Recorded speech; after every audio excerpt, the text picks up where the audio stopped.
Go ahead and sing the song from She-Ra. Let's just open the episode up, and you'll just sing that song that you know so well. 1, 2, 3, 4. 1, 2, 3, 4, 5, 6, 7, 8.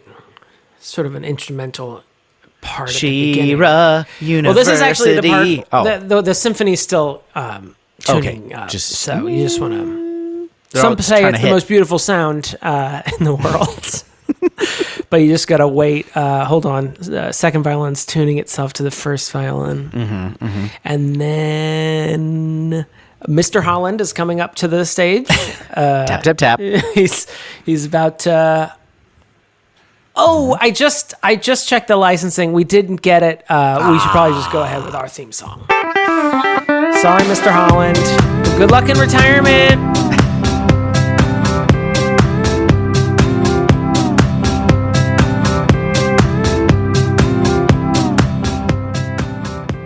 Welcome to Your Inner Child is an Idiot, the podcast where we look back on things from our childhood and see if they're any good. My name is DJ. My name's Damon. Hi, DJ. How are you doing? Hello, I'm doing great. How are you? It's been ages since we talked about He-Man. It's not like we just did the intro for that 5 seconds ago.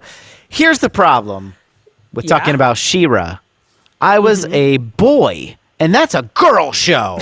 That's a great point, and that's why this episode will only be 10 seconds long, and it'll just be us making raspberries, because girl stuff is for girls. That's for girls. I watched She-Ra. She came on right after He-Man. Yeah. I was always struck by the fact, as maybe a proto-feminist, or probably a proto-gayman, that He-Man, his thing was by the power of Grayskull. And buckle your fucking seatbelts for this. She-Ra's, do you remember what hers was? By the power of He-Man? No, that would be far worse, actually, in retrospect. This is going to make my comment less interesting. But hers was by the honor of Grayskull. That's bullshit. Yeah, it's some weird slut-shaming, I feel like.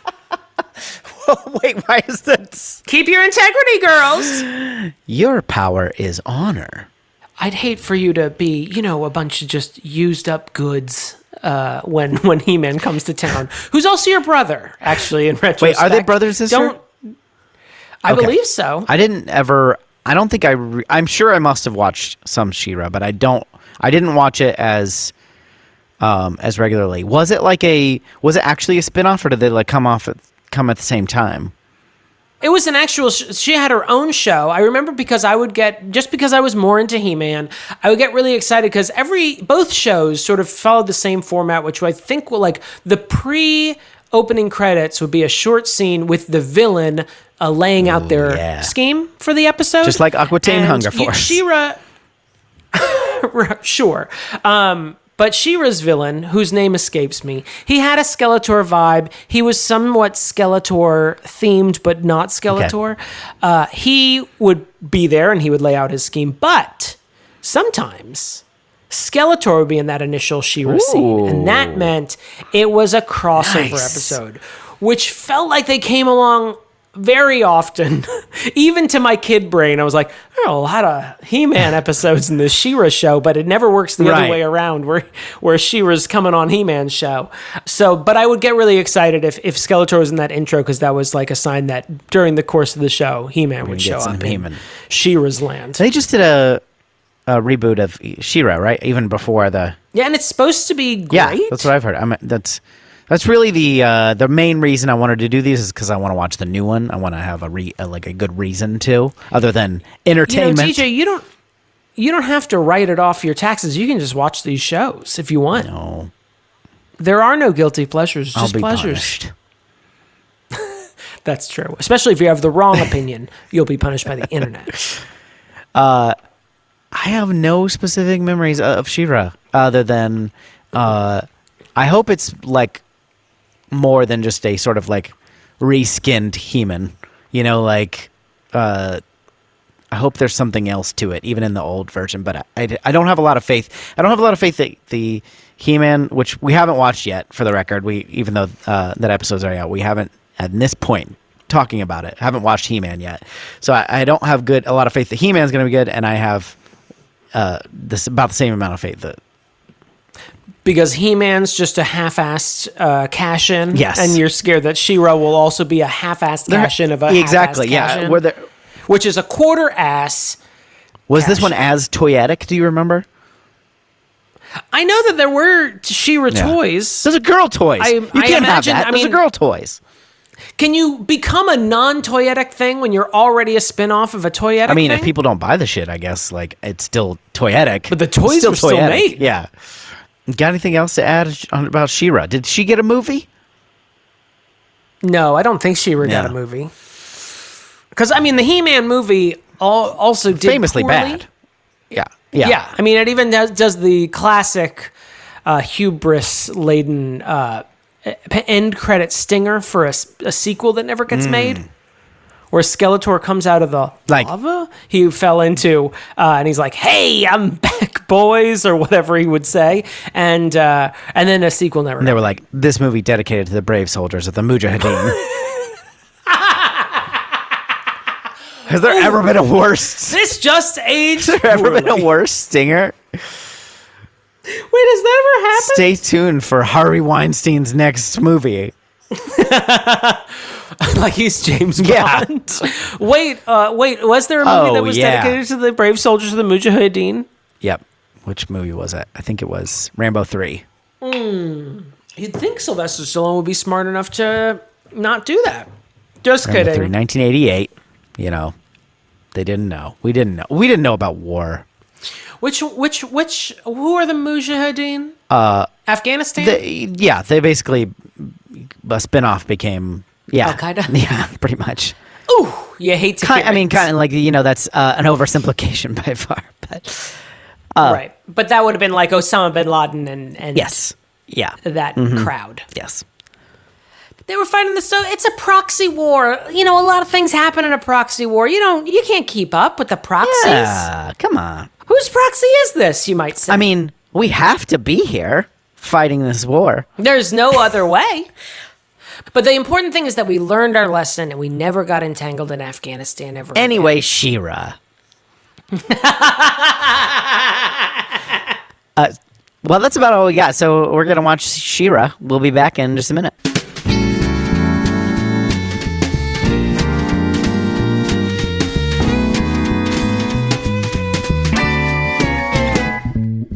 You know what the best thing about this dimension, as opposed to the dimension that Etheria is in, which the dimension we are currently in? Yeah. Hamburgers. Yes. Great British Bake Off. Yes. A lack of twiggets. Call me racist, but I just don't want them I do, around. and I do. But the best thing is that you can just type in patreon.com/YourInnerChild'sAnIdiot, and you can support our show. That's the best thing. You can't do that That was over actually there. my fourth one, but I thought you wanted to type 3 on that. Yeah, well, yeah, I agree. It doesn't rank higher than those, so fair enough. But you can become a patron of the show. You can support us. You can help us keep the lights on over at the factory, the podcast factory. What are we, Jim and Tammy Faye now, keeping the lights on? We're trying to get our message out there? It takes a lot of coal that we have to shovel into the... a scuttle. A scuttle? Did you just a make coal that up, scuttle. or is that real? No, a coal scuttle. So now you're like a we've turned Flynn into... bird? I'm like, oh, okay, We've changed from Jim and Tammy Faye Baker to Ebenezer Scrooge and Bob Cratchit. Yes. And we can't afford more coal. Winter's coming, and it gets cold. You can't podcast when it's cold because your teeth are chattering. That's bad tape.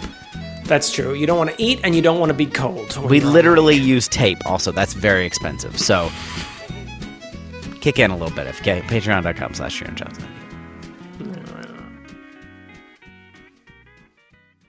And we are back. We watched several episodes. Some might say too many episodes. A varying number of episodes of She-Ra, I feel like. She-Ra, the Princess of Power, from 1980-something. 6? Maybe. I want to say 6. We'll go through and we'll tell you what episodes we did not do a great job of recapping this time, except for... Okay, so full disclosure. We did not watch these together. We watched them on our own, and we also watched them far apart in time as well, because you watched it a while ago because you did not want to pay for Stars. Mysteriously, I did not want to pay for another streaming service, especially one named Stars with a Z at the end. Correct. And I watched it. I said, look, I've got all this extra income and I need it out. I need it out. I've got all this sweet, sweet Patreon money. I need to spend it and spend it hard. You registered yourself as a nonprofit and you have to get rid of all this money before year's end. Yeah, exactly. Or else we don't get the same funding next year. That's how 501c3. It's not going to happen. Works. Because I watched the first 3 earlier, I was not doing a great job of recapping. So it might be a little nebulous on the recap, the first 3, but then I got it after that. So we watched... I assume that most of our audience has watched these with us. And I'm sure you're watching them along with us.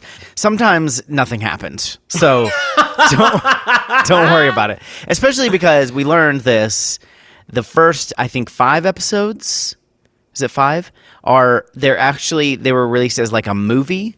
Like yes. It was like it was a He-Man, She-Ra, a handing off of the baton, as it were.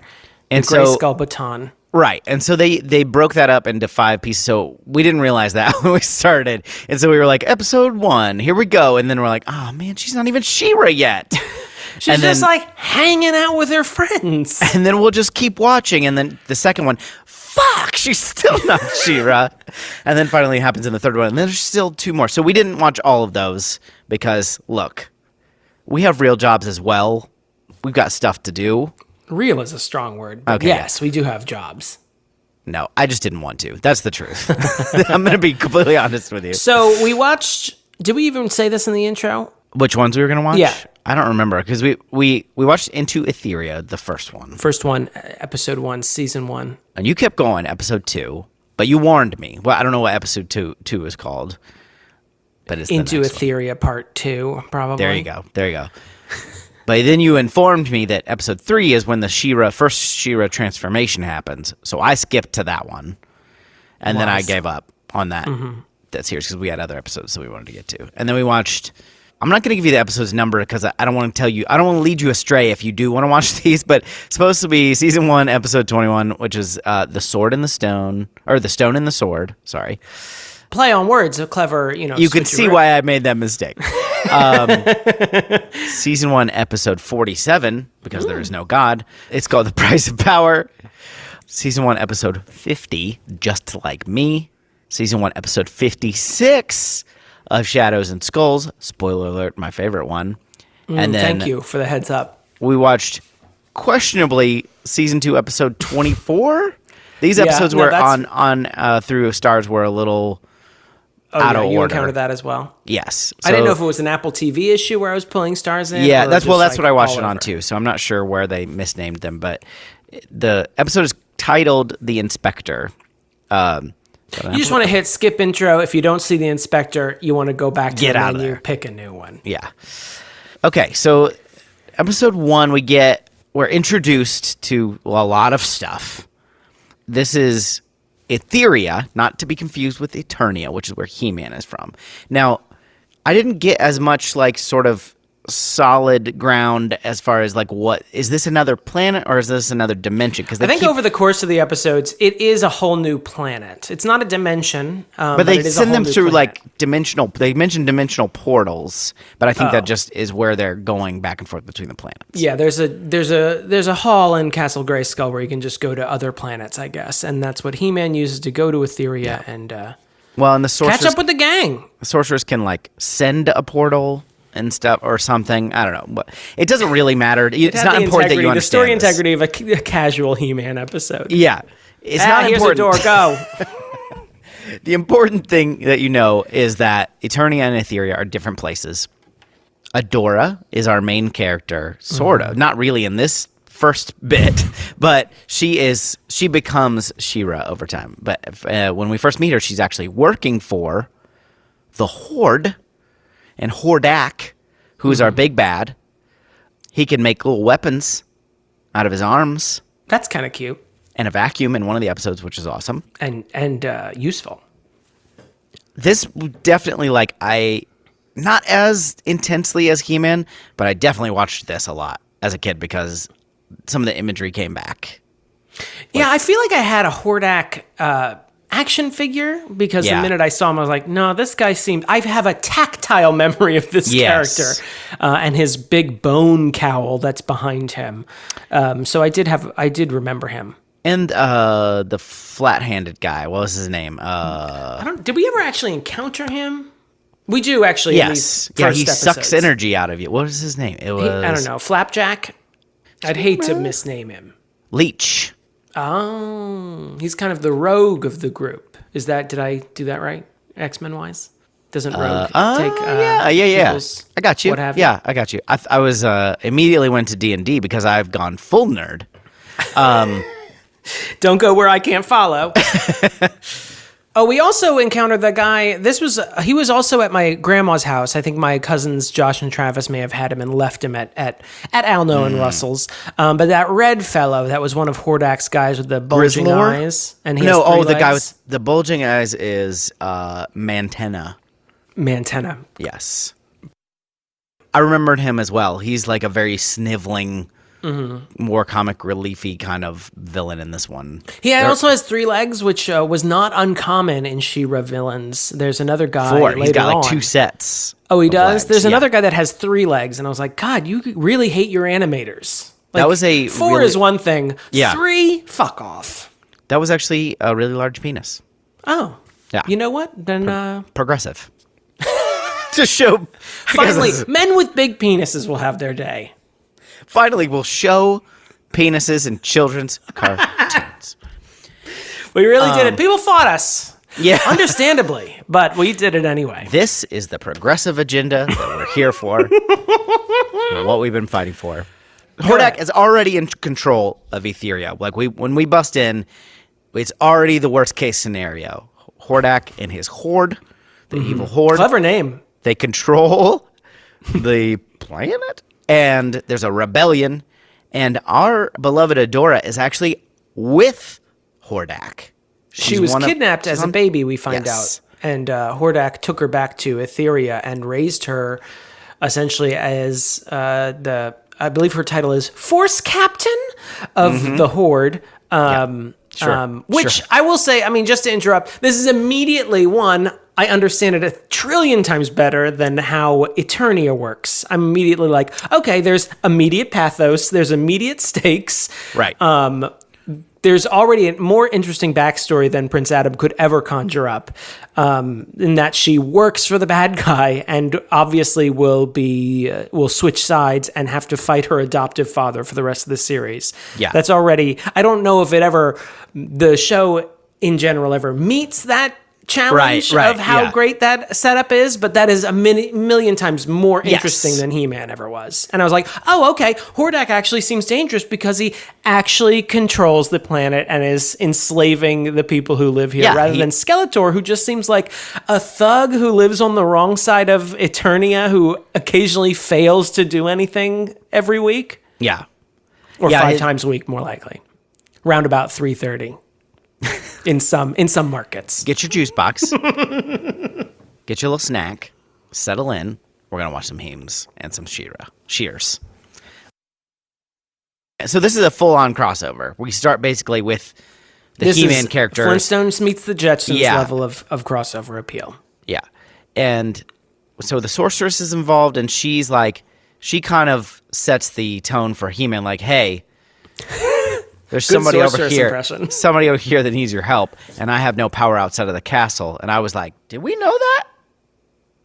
That seems to be, maybe that explains why she's always fucking in the castle and never anywhere else. Fucking faffing about in the castle. Although there is a few episodes of He-Man where she is in her Falcon form, where they just cycle the animation as they complained last episode. And she's just talking for like reams of dialogue while they just show the same like 6 cells of animation over and over again. So maybe when she's in Falcon form, she can leave. I don't want to go into a whole diatribe about the sorceress's powers and or limits of her power. She can leave. She can't. Sure. She just maybe doesn't have power or doesn't have the extent of, who knows. You want to change into a Falcon before you leave Castle Grayskull because you won't be able to do it once you get there. Right. It's like peeing on the road with Harry Xanthopoulos. Do it now. I'm not stopping. Just stop. And when Mom says it, you stop. Why can't we say it? Just There's so many places to pee now. Just stop. We're lousy with places to pee. It's great. You're going to give yourself a UTI. Just stop. Adam and Cringer go to this other dimension. Fan favorites. Cringer is just jonesing for some food. He loves food. We don't get enough of that. A new factor about him that I didn't realize. I didn't, only making him more Scooby-Doo-like. He's more annoying than ever before. And then it's also like they immediately order food, and I'm like, where? Order food? They go to this like inn and order food. I'll have the fish, and we're all like, where you just said you went to a... At this point, they said something that made it seem like they were going to another dimension. You don't even know, but even if it's another planet in the same dimension, you don't know. Is there air? You don't know. To quote Galaxy Quest, like they're just like, you're just eating fish. This is not something to get hung up on. But I was like, this seems weird. No, the thought passed my brains as well. I'm like, that's pretty confident ordering there. You don't want to see a menu or anything. You just want to order fish. You don't even know. Maybe they do have fish, but you don't know what the fish of the day is. Rude. Yeah. It's like in movies where they're like, I'll have a beer. I'm like, come on. Beer. We've all ordered beer. beers. We know the immediate follow-up question is, and what kind of beer would you like? But he does also eat it like Scooby-Doo or Heathcliff to a lesser man. He puts the fish in his mouth whole, pulls it out by its bones. Classic Cringe. We get immediately introduced to your favorite. Oh my God. My eyes. He's a fancy lad. There was like an old car horn noise in the background, and my eyes came out of my skull. They twisted around each other, unwound, and went back into my head, and there was like the sound of blinds being pulled up really quickly when they went back into my head. We met Bo, who's a bowman. Makes sense. The bowman. Yeah. And I thought it would be like a play on words and that his name would be spelled in the French style. No. Incorrect. B-O-W. Yeah. I tried to Google him, and it was like, do you mean B-O-W? And I'm like, do I? I don't think so. That would be stupid. Oh, it is stupid. Okay. Oh, it is a dumb show. But this is a lean, ginger, bow-pulling machine. He's got a little heart as his little crest. Yes, he does. He's got a saucy little mustache. Yes. He's a very handsome man. Yeah. In a show, or at least in Adam, in He-Man's world, is full of sometimes handsome, sometimes grotesque monsters with the same body type. But Bo is turning my crank. I'm not going to fucking lie about it. And in this one, he's much more. He's very virtuous and very like brave, and like, you know, is immediately like, I'm part of this rebellion. Join us, and you know, he teams up with Adam, you know, to defeat the what are the robots? The Horde robots. The Horde. The minions. I can't Horde remember minions. if they have it. Yeah. And he has a little what Sprag, is that its name? I'll tell you, I have Or Cowl? Oh, Cowl is the flying owl thing. That's Cowl. Who sounds like Quentin Crisp, Not like to be his confused last with role. Not to be confused with Sprag. And to quote the show, that's Sprag. He's a Twigget. They live in the Whispering Woods. Just the whole thing. You don't have to shoot all the nonsense at me like one of those Gatling gun Nerf guns. Is what I was like, okay, all right, just take a breath. Wait, then which one's Sprag versus Cowl? Which one was Sprag? I don't think Sprag weighed in a lot, other than after this first little bit, because Sprag was, Mother May I? What is it? Madame Raz's, like little, because she's also the broom a Sprag. that she rides? That's Broom. Oh, for fuck's sake. Okay. I don't think Sprag is important to remember. He doesn't come up again in the episodes that we watched, at least. Okay. But he's a Twigget. He is a Twigget, which, come on, it's 2021. We can't just be throwing that out. He's a Twinklet.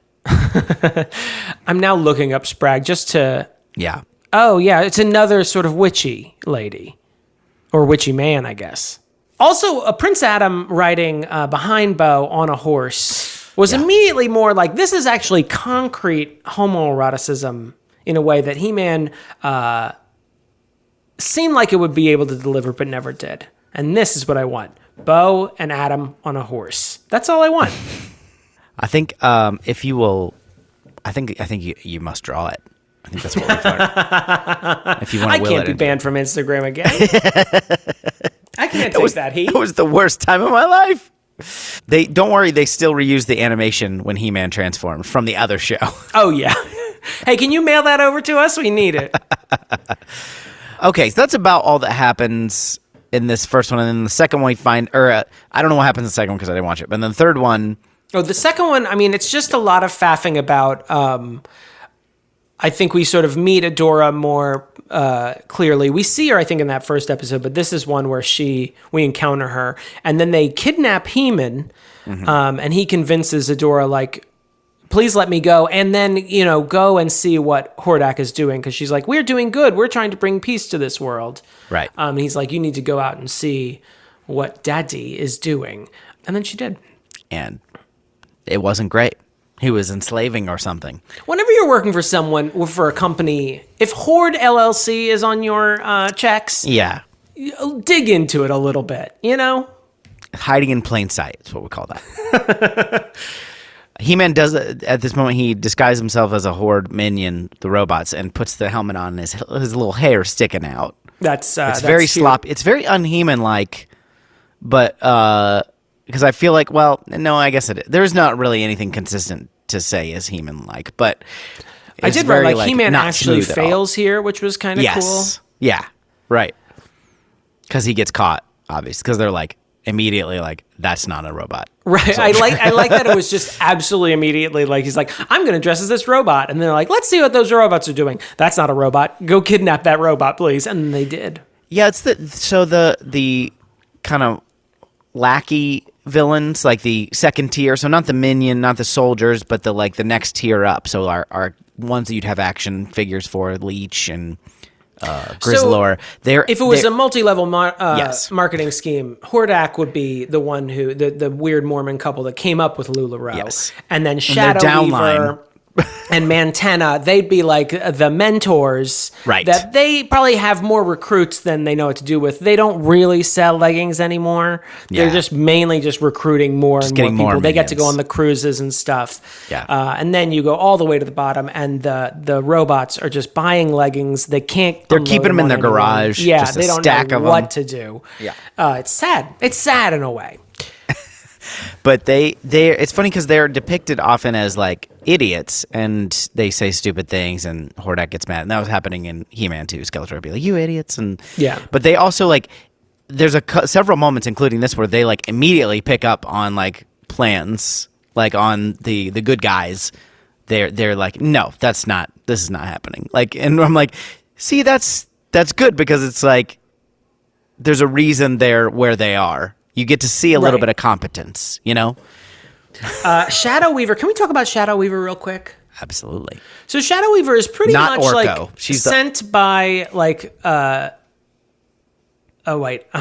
She looks like a standard wizard creature that you might see in like a video game or something. She looks like a Wizrobe from Legend of Zelda. Yeah. Except, I don't know if you picked up on this, but she is oddly pert bosoms that show through her, just like her giant cloak that she's always wearing. She like has just like two green slits for eyes. You never see her face. Lizardy hands. She's got creepy wizardy hands. Yeah. And then just like breasts, distracting, not large even, like normal sized breasts, but the fact that they're on this weird wizard woman is distracting. I kept saying, why does she have breasts like this? And why is her cloak, which is otherwise billowing, like perfectly formed around these it would have bosoms. To if we were to try to create that costume in reality, it'd have to be only tight around the bosom. At the top, and then flow out immediately. Probably some double-sided tape. Let's face facts. Well, yeah. If you want to be careful. So what I'm saying is we know what our costume is for Halloween. Oh, yeah. We're both going as Shadow Weaver. Well, I'll go as Orko, which is a similar no-faced creature. Which is a non-sexualized creature. Shadow Weaver. We find out that Adam and Adora are twins. He's their twin brother. Yes, as a doctor would say, twinsies. Twinsies. And they have a mental link, which all twins have. That's a fact. My cousins, Josh and Travis, they just sometimes converse by staring at each other or looking off in the general direction of where the other one lives. And if you try and talk to them during that time, they'll just respond with an inhuman scream. That's just twins for you. Is Tyler watching like the West Side Story or something? What's happening? Oh, he was watching some very disturbing documentary about two twins, honestly. Not a coincidence. Actually, I mean, I don't want to get into it. It's a real downer if I explain what's going on here. Did you notice that you know how, like, okay, so He-Man's transformation gives him a tan. Yes. And She-Ra's transformation gives her extensions. Her I did hair notice is that. She gets longer and fuller. A few more units in her head than before. Otherwise, exactly the same. She has a horse. Even less so than He-Man. Yes. Yeah. She has a horse instead of a tiger. I can't remember. What's the horse's name before it changes? Because it becomes Swiftwind, a Pegasus unicorn. Is there a word for that? Is there a creature name for a Pegasus? Isn't a Pegasus? Well, I think. Oh, yeah. I mean, I don't know. I mean, sometimes people will. A unicorned Pegasus. We'll put horns on Pegasus, and as a classics nerd, I'd be like, actually, but. But the truth is, they're both made up, so it doesn't really fucking matter. Yeah, it's also like there's no like taxonomy that there's no like mythological zoologist who's like, I'm gonna have to take you aside. You won't be accredited as a show if you put a horn on that Pegasus. This is the first time we hear She-Ra's song. Yes. Well, I mean, we hear it before because they split this up into episodes, but fucking slaps, man. Oh yeah. She-Ra, I know you liked the He-Man song more than I did, but this one I was like, no, this is what gave me the same reaction that you had last time when you were like, when He-Man's song starts, I'm like in it for the action. It excites you, but like She-Ra's song is awesome. It's good. Whereas He-Man's song felt very generic, and it's just like He-Man. This is like She-Ra, She-Ra. I like the chord changes right after that, which is also the Hunger Games, though. Oh, is that what they whistle? Yeah. I watched 3/4 of those movies. You made a good choice. And then, and then it's got the fanfare right after that. Plus, he gets like lightning, but she gets this like swirl, like fun cone swirl that goes around her. It looks a lot more fun. Like, it says this lady I want to hang out with. Plus, it doesn't look like Swiftwind objects to being transformed, as opposed to Cringer, who is actively resisting. It says magical sword chirping in the closed caption, just in case you want to know an identification of that sound. I thought I recognized it. It is kind of bullshit that she is like, I say what is the secret by the honor of Grayskull. For the honor of Grayskull. Oh yeah. And then it also is bullshit that it's still Grayskull. Yeah, right. That's like a castle on another planet. And she, I guess maybe that's still where she gets her power because she's the twin, but it's also like, you don't ever fucking deal with Grayskull. Like, you're not even there. Yeah. You should be by the power of whatever she deals with the Crystal Castle. Yeah. At least in the episodes we watched, she only went there once. Anyway, the next episode we watched was The Stone and the Sword, where we get to hear her, her like real intro for that's the first time I saw it, where it's she mentions the fabulous secrets, not fabulous powers, fabulous secrets, which also is a little bit gayer than fabulous powers. It's like fabulous secrets. I'm like, I know some fabulous secrets. I had a lot of fabulous secrets as a kid. I'll tell you some shit that bitch didn't want you to know. That's what I'll tell you.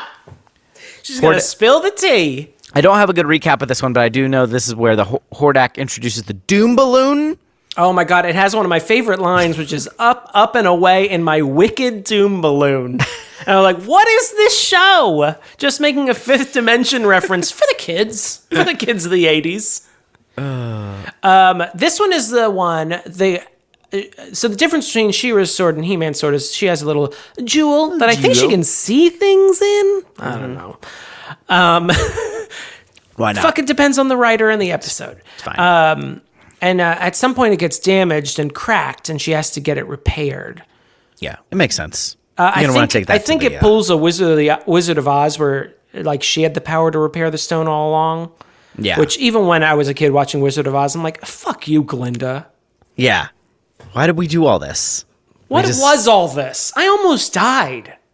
I almost died, Glinda. Glinda. Glenda. I almost died. Prepare to talk to my lawyers. I like that you have more than one. Call my team. Dorothy Gale, her family was poor in, material wealth, but rich in lawyers. A lot of lawyers in rural Kansas in the Turn of the century. turn of the century. She has sword performance issues after that, like after the crack, but it doesn't really. You can do all a lot, I know is even that, without the sword. You can do a lot. Don't limit yourself just to that, just because you're having sword performance issues. I do like that. Like they go somewhere to fix it. I can't remember, and they're just like, was it to the? It wasn't the castle. It was. No, Maybe it was. I don't remember. But I remember that there's just like this gaping maw, this like stone mouth, and they're like, walk into this mouth. She has to sort of like go through a trial. Like she has to do like these Herculean things to sort of prove her courage, her it might strength, be the Crystal her speed. Palace or something, because it ended up being like she goes to the good guys, but they put her through these tests. It's not like Hordak is putting her through all this. This is, and then they were like, you proved your worth. Here's the stone. She showed her. That's right. She shows her like different elements of her courage because she climbs up the thing. It felt very Zelda to me, actually. It did. Yeah, it was. Yeah, that was kind of interesting, I guess. Although it's like it wasn't until the end where like you showed courage by doing this. Watch this footage. Yeah. Oh, here we go again. Okay. All right. Yeah. Probably only killed 15 seconds with that, but thank you. I mean, that's a lot in animations. Like, thank you, sir. My wrist is about to come off, but and just the wrist somehow. This is the first one that we watched, at least, where we get the Lookie's lessons at the end. So there's a little creature who we don't otherwise see in the show, other than he is hiding somewhere in every episode. And I will venture to say they are hiding in every episode. I don't know if we ever get any confirmation. True, fair. I will try not to misgender Lukey. They are hidden in the background, and I did actually notice them in this episode. A couple times. Oh, in this and one. I was like, okay. What is that? Yeah. And then at the end, they pop up and they're like, did you catch me in today's episode? Let me show you. And then again, another chance to fucking reuse footage. But they do add a little bit because then they jump out. Then they turn around and wave. Yeah, they turn around and wave and then like jump out of the cell. It's pretty cute. For a kid's show, I think that's a pretty cute element. And then Lookie delivers the lesson recap for each episode. What have we learned of this episode? So I kind of like that more. I mean, it's still a lazy move in that you are reusing footage again and telling me what I just saw in this episode. But there is an added highlights for children element of did you catch this weird thing in the background? Yeah. Oh, I do have a quick question. How many Lookies did you catch in the episodes we've watched? Not counting the earlier ones. I think only 2 because I kind of wasn't really looking that much. I did get a little too into it. I think I caught 3 though. Some of them were really hidden. Yeah. Some of them were really hidden. They're a trickster. Yeah. Lookie? Oh, Lookie Lou. Oh, you're too clever for me. So this Price of Power, it was the next episode. You want it? Oh, do please, because I only literally have 3 notes, and I'm reading them, and I'm like, I don't even know what I'm talking about here. This is a Shadow Weaver featuring episode. Shadow Weaver attempts to take revenge on her former mentor, Norwin the Wizard, by turning his apprentice, Arden, to the dark side, or whatever, not dark side, uncapitalized. No trademark, but he doesn't. No force or of the moon in this instance. Yeah, but Arden realizes that, Norwin the Wizard says, of course her path is easier. It's hard to be good and to be kind to people. I never said it wasn't. And Arden kind of learns his lesson and does not go to the dark side. And yay. And that's when you realize that that's where Dumbledore got that line. Yeah. It's time to choose what is right and what is easy. Fuck you, Dumbledore. Yeah. I knew he was a bastard. Even before he was transphobic, I knew he was a bastard. I was going to say, someone who would intentionally misgender Lookie. Dumbledore. They mentioned Shadow Weaver in the episode before, and I had not caught her name yet.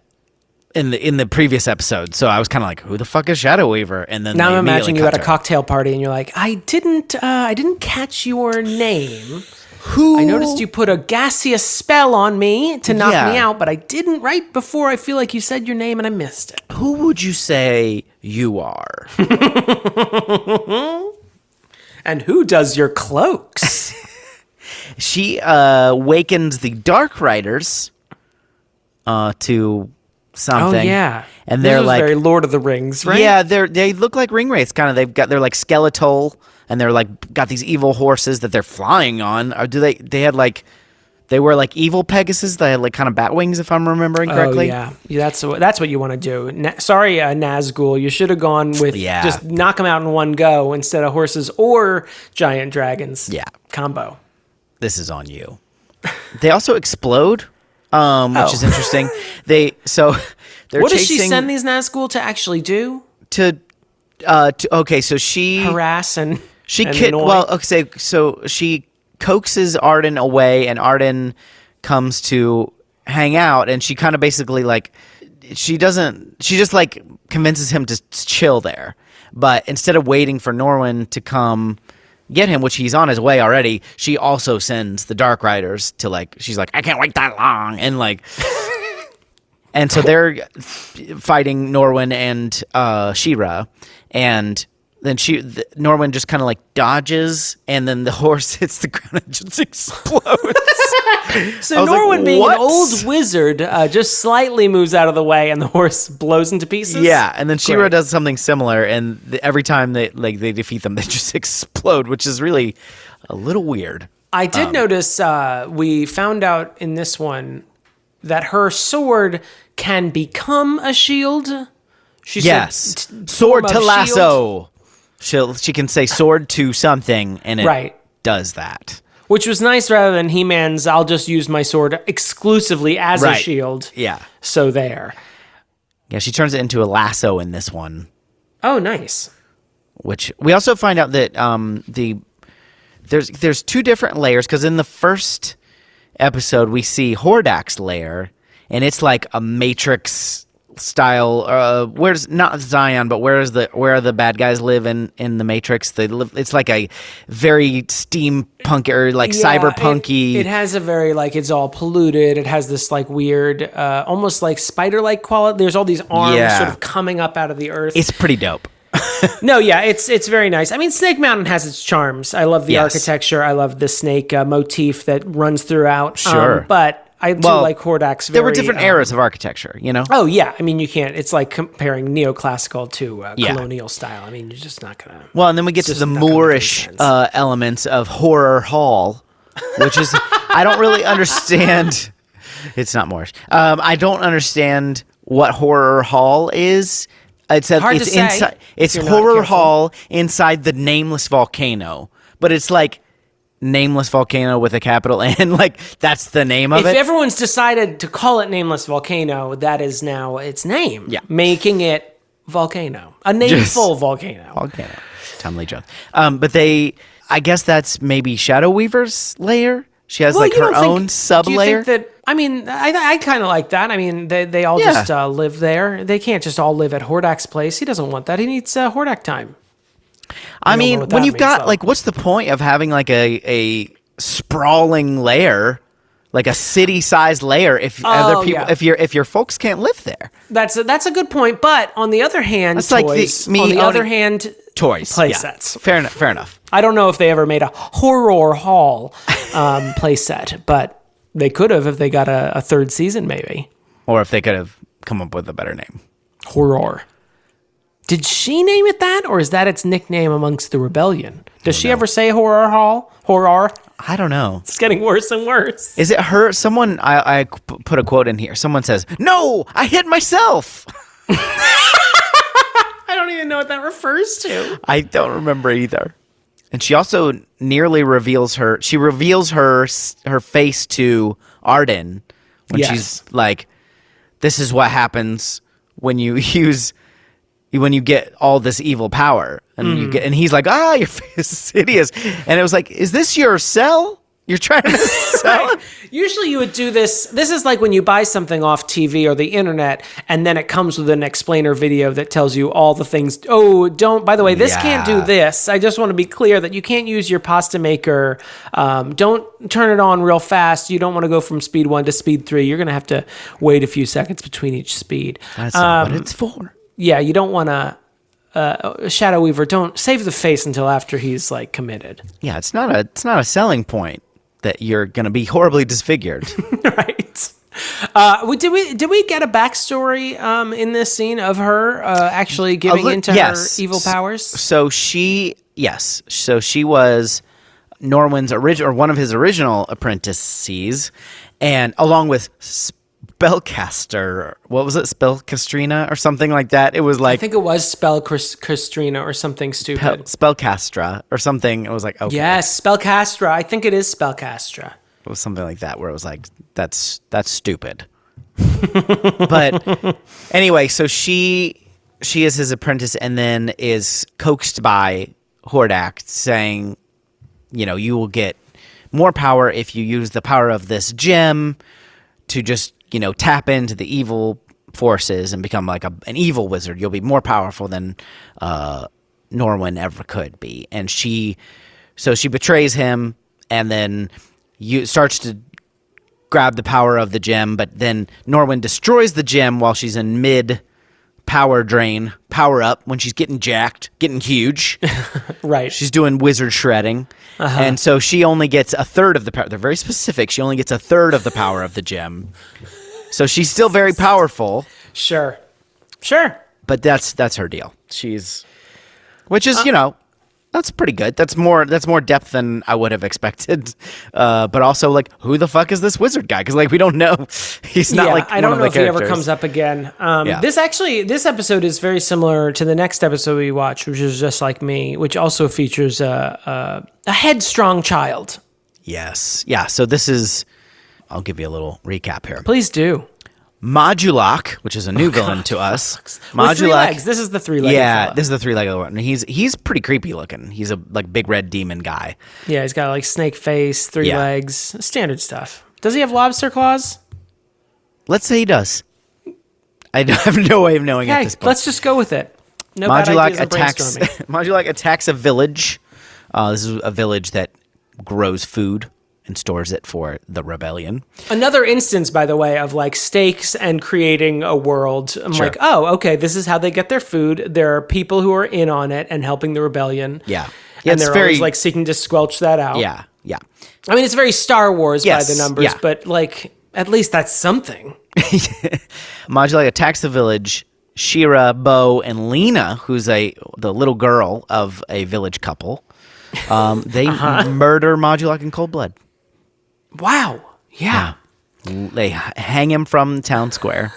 No, they team up and defeat him. She learns that she's obsessed with She-Ra already, but then she also learns that Bo is a hero as well, and is Adora, the powerless version of She-Ra. Mm-hmm. Yeah. So she learns a little lesson there. I like this because this has one of the funniest edits in the shows we watched, where Adora, I believe, gives Bo a task, and the next cut is him being jailed by the villain. Yeah. She's like, here, go do this. And then the next thing is a door slamming in his face with bars. And he's like, you can't keep me in here forever. I'm like, you are useless. Well, and he's a whiny dick in this episode because he's mad because a little girl, like a 9-year-old girl, right, has admiration for She-Ra, which good. We don't have a lot of heroes. We certainly don't have a lot of female heroes. Right. Let her have this. And Bo gets butthurt about it. And he says, why She-Ra's not the only one? I'm like, I'm not even going to help. But of course he does. But he's really whiny in this episode, and I actually kind of enjoy the personality, but I don't enjoy the personality, if that makes sense. Like, it was a very funny thing because he kept doing things, and the girl was just more and more into She-Ra, and he's like, come on. I'm like, I helped you. And then even because She-Ra gets drained of power from something, I don't know. And It's not important. Oh, yeah. So she gets the powers literally 3 minutes later. Modulok has this like big weapon that he turns his arm into this thing and whatever. But as Adora, she helps. And then Lena's like, oh, Adora, you're my hero now, too. And, of course, we didn't get it, but I assume Bo's like, fuck! Another woman she looks up to. It's almost like she just identifies with people that are like her. This is fucked. I just checked out her Netflix account, and it said it offered her a bunch of movies with strong female leads. This fucking bitch.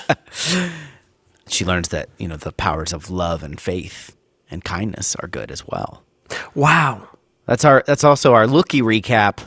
Love and kindness are also powers. Thank you, Lookie. Thanks, Lookie.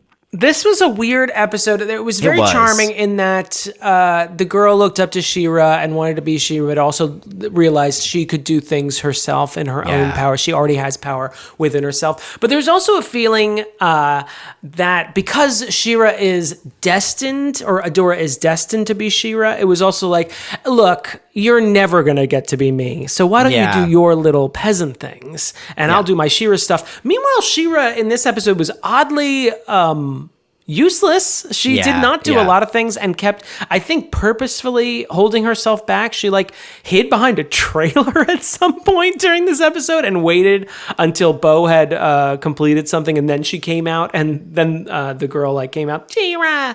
It was a very odd episode. I know what they were going for, but I feel like it had a lot of weird undercurrents that didn't sit quite right with me. Well, you don't want to offend your male colleagues. That's Lookie's First off, real lesson. don't emasculate men by being competent. That's a good rule anytime. Yeah. That's evergreen. Don't show them up. If they ever, show any signs of being uncomfortable by your power, try and hide behind a trailer until it all try to lose over. Your power, at least temporarily. That would be great. Yeah. But always look good with those extensions in. That would be also wonderful. Get your Fill your oats or whatever get your dew on. I don't know. Of Shadows and Skulls was the next one. Oh, yeah. Now that Skulls feels really pointed in this episode. Okay. Does it? Interesting. Here's your recap. Shadow Weaver, once again, she's had enough of Hordak's abuse. She summons Skeletor from Eternia to help take Hordak down. But Skeletor captures them. Being the former mentee of Hordak. Yes. Is that correct? We find that out that Hordak actually trained Skeletor. So I don't know. We missed that episode. But Skeletor ends up capturing both of them, both Hordak and Shadow Weaver, double cross. But then he's eventually defeated by She-Ra and the gang, and he's zapped back to Eternia by Shadow Weaver. And luckily, Hordak has amnesia, at least temporarily, from this whole thing, and so she's fine. Yeah, she's able to. She sends Skeletor back to Eternia while he was saying, when he was about to say that Shadow Weaver was the one who brought me here to defeat you, and she sends him back right before he could say anything.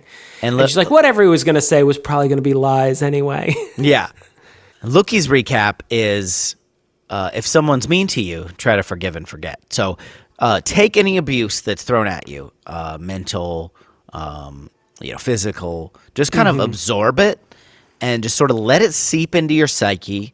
Let it affect your interactions with other people. Lookie, I know what you're trying to say, but I feel like this is probably not the moment to learn that lesson when we have a totalitarian dictator and his mentee about to destroy each other. Let him. I said this during the He-Man episode. Let Skeletor die. I don't know. He's being killed by someone else. There's no blood on your hands. He's a terrible person. We also we're introduced to the little pig monster. Hordak's named Imp. Oh, this character. The minute I saw him, I was like, no, I don't want you here. Full Scrappy-Doo. Yeah, full on Scrappy-Doo. We also get Nailhead, which is a new villain guy, and he had a really weird, kind of halting way of speaking, but otherwise he was just kind of like a spiky guy. Wait, I don't remember Nailhead. Let me put him in my She-Ra wiki real quick. Yeah, get that. Pull that up. Pull him up. Oh, the problem with She-Ra is it keeps coming up with the new one. I'm like, no. That's not what I want. Nailhead. I don't see him here. I got a quote on IMDb. This is the best I can do right now. Please. Well, Nailhead, What shall we do to make our life miserable for King Randor today? Oh, so he's a Skeletor. He's a He-Man villain. See, now that's gonna... So I didn't really commit to the Skeletor voice, but I will later. Don't worry. Yeah, don't strain yourself. Save it. Still, he's definitely not like a popular one because he is not coming up. No. I'm getting x-rays of people who've gotten nails lodged in their heads. Is that what you meant? Yeah. Yeah. Anyway, it's real, I swear. Go on. We also get one of the best insults, which is when Hordak says, "You boneheaded bog wargler."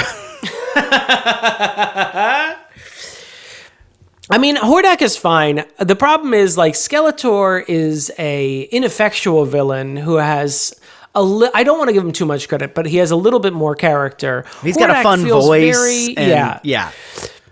A fun cycle. Behold animation. my mystic cage of bone. Deranged. You can't do better than when Hordak's like, "You idiots." It's just like more normal. You know what I mean? It's just someone who's put off by the people he's hired. Yeah. And he also he's not as graphically interesting. Like Skeletor, I'm like, I know what a skull looks like, so that's kind of creepy. He's got this little hood.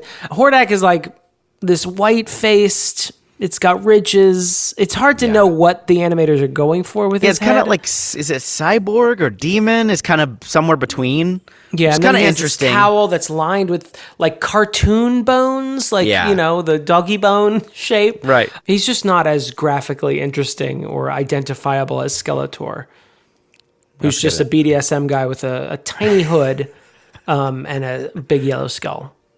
He also says something that I'm going to try to work in my everyday life, which is, "I can't remember when I've had a more pleasant day." I wrote that down. I do enjoy that. And I actually had written down, how shall we make life miserable for King Randor? Which, by the way, was the first time I actually heard the king's name from He-Man in another ancillary show. Yeah. Yeah, I wrote, I can't remember when I had a more pleasant day, which is when he tricks Shadow Weaver and Hordak into his mystic cage of bone. Everything's coming up Skeletor. Oh. We also like this. I like the idea that Hordak is also a mentor to Skeletor, and they had some falling out at some point. I don't know if we get much more information. It makes you want to learn more, which is good. Yeah. But that also was very interesting and a little bit undercut by the next episode we watch. But I like that. Again, adding layers to these characters, which I felt like He-Man refused to do. Actively refused. Speaking of layers, we also find out that Bo plays some sort of instrument in this episode. He's playing like Is it like a lyre? Yeah, it's like a harpsichord lyre kind of thing. It's obviously like supposed to be otherworldly kind of, but he's definitely got a lute sort of vibe. His overbearing mother made him take lessons. Oh, mother, I can't. Mother, let me practice my bow. There's also another good Skeletor. What? In this one. That is true. I did write the last thing I wrote, which is, I think this is a quote from Bo, which is why they let Skeletor live but sent him back to Eternia and stopped him from damaging Hordak. Bo says, Hordak may be our villain, may be a villain, but he's our villain, which is pretty much the tact of the United States in ensconcing dictators in power in the Middle East, which is not a good look, She-Ra. Don't do that. Too soon, you know. We just left Afghanistan. After only, 50 years of trying to muck it up? I want to move on to the last episode we watched. Yes, The Inspector. Okay. Hard fought to get this episode to play on my TV. This was The Inspector. Adora loses her She-Ra sword, the sword of secrets. And her gets picked up by someone? Yeah, and all her companions are captured. He-Man zips over. He portals over. Is this when they talk to him in the mirror? Who? When they reach out to Sorceress in the mirror and they're talking back and forth? I don't know. Your face! I'm in the middle of a recap here, man. You actually were visibly crestfallen at me asking you a simple question.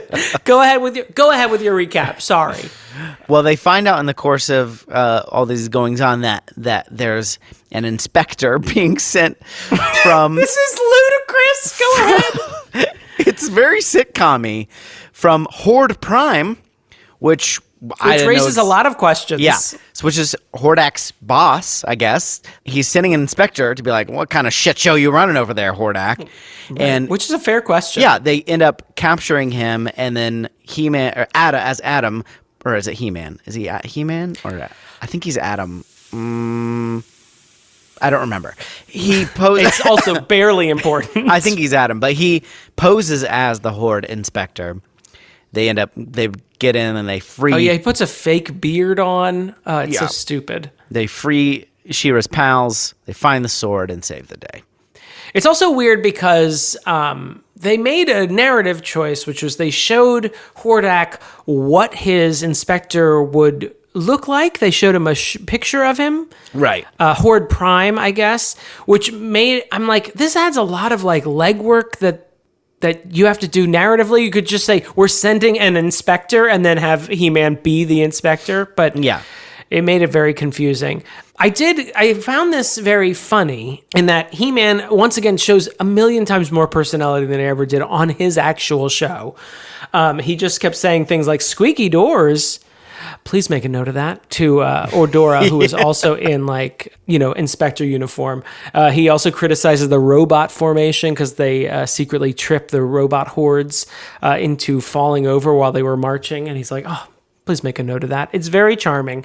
But it was very sitcom-y, but it felt so silly that I'm like, well, now who's Horde Prime? Is this the first time we've met Horde Prime? What is this structure we've got going on? Because Hordak rules this entire planet. So who is Horde Prime? Horde Prime seems like it's like a Snoke kind of vibe. He's like talking to him on the big screen. He's just a smoke, but then this like mechanical arm comes out when he's like angry, and it's just through the teleprompter or something. Yeah, it felt very. Snoke is a good comparison. It also felt very Dr. Claw to me because we never actually see him. Yes. Either way, dumb. Astrocom is called the Astrocom too. Sure, really thank you. Which it also lessens Hordak into a middle manager of space. Right. Yeah. We also find out that Man-at-Arms' name is Duncan in this episode because Adam and Man-at-Arms are hanging out and he calls him Duncan like 2 or 3 times, and I was like, oh, okay, sure. That whole episode we were talking about, when we were talking about Tila's parentage, we didn't mention his name at all. Just Man-at-Arms. My dad, Man-at-Arms. But now all of a sudden we're dunking this and dunking that. Sorry, I had confused Man-at-Arms with Ram Man. I had confused the two together. But yes, we those do layered characters. That you... Also, can we talk about... Yes, we do hear Duncan. Can we talk about Inspector Darkening? The inspector, can you want to describe him a little bit? Is this the real inspector? Yes. He is a skinny guy. He has a robot eye patch, maybe. Very by the books. He arrives in a play. I don't know if I didn't put much more information about him. I should have just said, yeah, that was stupid, right? That's what I meant to say. Oh yeah, absolutely. Couldn't agree more. Thank you for that perfect setup. And if I do say so myself, I just knocked it out of the park. Also, when they're like in the kind of before when He-Man and Man-at-Arms they're testing out a new shield. He-Man finally figured out a shield. He has this like wristband where he puts it and it like has a clear shield. When we're like, it seems like you didn't really need a shield because you had the sword. Seemed like you were doing quite well. Yeah, but it does it's like, yes, thank you for having a shield finally. I also got annoyed at this episode because when She-Ra finally transforms, because she loses her sword and then she finally gets her sword. She finally gets to transform much later than a usual episode. Yeah. And while she's transforming, the shot just cuts to Adam, who like looks on approvingly. And I'm like, this is the one bit of animation you have no qualms about reusing every episode. And then suddenly it's like, but what's Adam think of all this? And we cut over to him for him to smile and nod and then cut back to She-Ra. First off, don't interrupt my song show. And don't curtail this woman's transformation when we have to sit through what amounted to 30 straight minutes of Adam transforming during the 65 episodes of He-Man. It does seem like She-Ra had a little bit bigger animation budget. It's not. It does. It doesn't feel as recycled. It's not a lot more, but maybe 5% more because they did. I totally agree. I feel like this whole thing feels like I was like, wow, this is a lot better, because I was not looking forward to this after our experience with He-Man. I was like, oh, great, 6 more of these things. But it does seem like they probably, because He-Man was such a hit, they got a bigger budget and made even the slightest effort story-wise. Yeah. We also find out that Criterium is the strongest metal in this universe. Ah, yes. I thought it was unobtainium, or, what's that Wakanda shit? Vibranium, of course. There's this but moment... it was crematorium or whatever you said. Criterium, you bastard. How dare you? There's this moment where they're still pretending to be the inspector and Dora's pretending to be the assistant, and they're shown the jail cell where all She-Ra's friends are. And he really forcefully elbows Adora. It's really, we ran around it 3 times because it was really first of all, yes, everybody saw that. Second of all, why did you hit her so hard? That was weird. It was very strange. This is when they trick Hordak into going into his own jail cell to prove how secure it is, and then lock him in there and free Bo and the rest. Yeah, correct.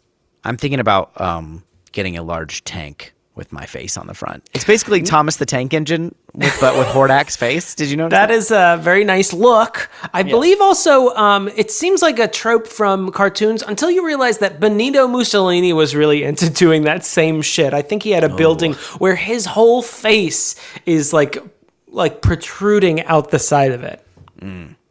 Cool. So it's not just in shitty cartoons. It's also from shitty people in general. Well, we'd never do that here in the United States, have someone that just kind of puts their name all over everything. Certainly not in the, in the White House. So they would never ascend to the White House. We would never be so dumb. Our own Crystal Castle. I prefer to think of it as a Castle Grayskull, as a horror house. Horror hall. They used to call it that, and then they're like, we'll call it the White House. It's fine. Take down those cobwebs. Yeah. We're just going with White House. We're not doing the horror thing anymore. Thomas Jefferson, I said take him down. Take it down. Take it down. Dolly. Well, there you go. Dolly Madison. I like that they're all decorating it at once. It's just a project we're doing. She-Ra, babe. We watched some She-Ra. There's a lot more episodes that we did not watch, but I feel like I feel like I get it. I feel like we talked about a lot of stuff. Do you want to just zip onto the verdict?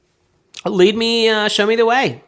Through here. Come, follow me for my sword of opinions about TV shows. Strong. He ended strong. That's the important thing.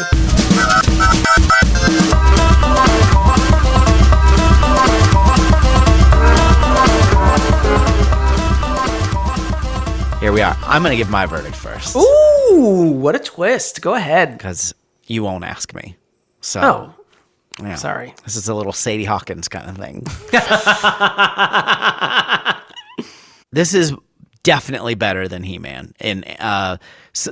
Character design, maybe not always, because some of the character design stuff in He-Man is, and maybe it's definitely clouded by some nostalgia just because I had more He-Man action figures.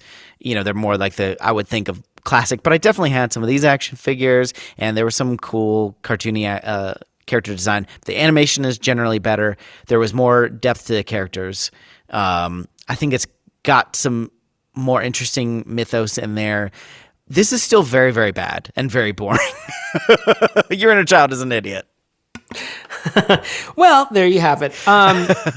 Yes, He-Man was absolutely atrocious, and so, as I said, I was not looking forward to doing this, and I was pleasantly surprised by the attempts made at world building, which I thought He-Man was very much lacking in, creating stakes in that there are people that inhabit this world, whereas He-Man seems to just be a deserted hellscape inhabited by literally one family and Skeletor's hordes, and I'm like, what's the problem? Take it, Skeletor.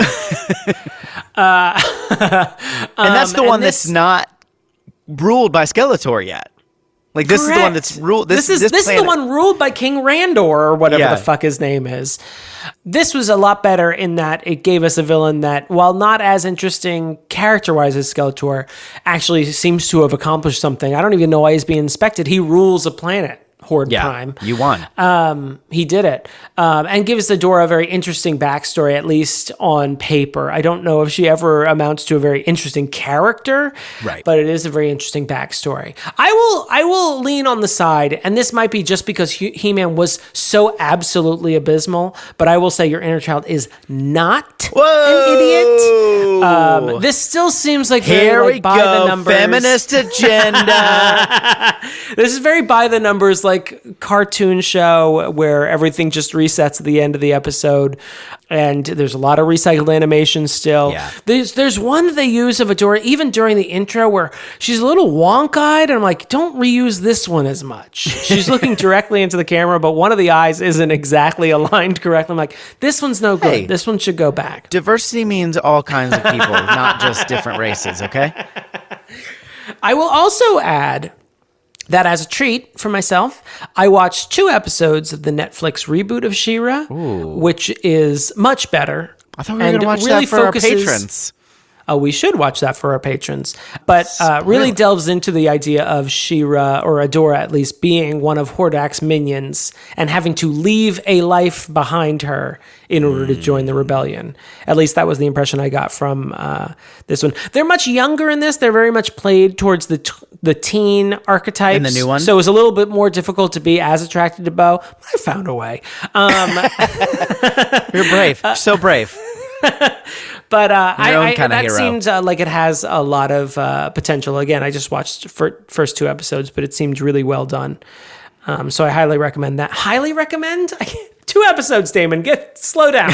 Hold your horses. But it seems like it would be very good, and the reviews seem to be really positive. So check that out instead of watching this version. But I still stand by your inner child is not quite an idiot, especially if you were watching He-Man a lot. Hit us up. Let us know why Damon is wrong. 615-576-0525. You can leave us a message or text us. You can email us at yourinnerchildisanIdiot@gmail.com. You can find us on all the social media, but, it's ruining the world. So we don't spend as much time on there as we probably would be served to, if we wanted to. Would be served to. It was a hard sentence to finish, but I did my best. I want to thank my friend Russ Weaver for the use of his song Top of 2. I want to thank Benny Goldstein for editing this episode. We also want to thank patrons of our show for supporting, including Dan McIntyre, Beth Surmont, David Mort, Jonathon Day, Just Cuz, Scalfasaurus, the supreme ruler of this podcast.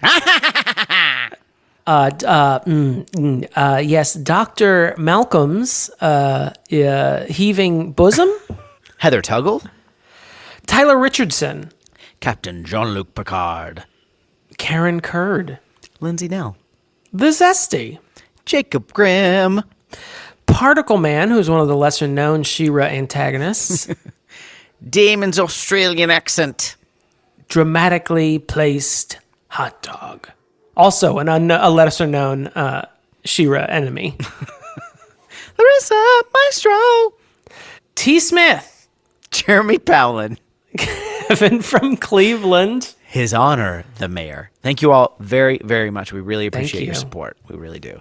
And if you want to become a patron like them, patreon.com/YourInnerChild'sAnIdiot.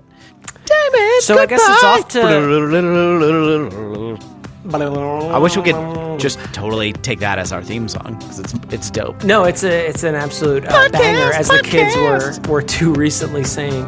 I've got to go. I've got to do more Bo fan art before the end of the day. Before you get cut off from the internet again. Yeah, before they just shut down my accounts entirely. When Google's like, look, we're all attracted to Bo. We had an agreement. Stop it.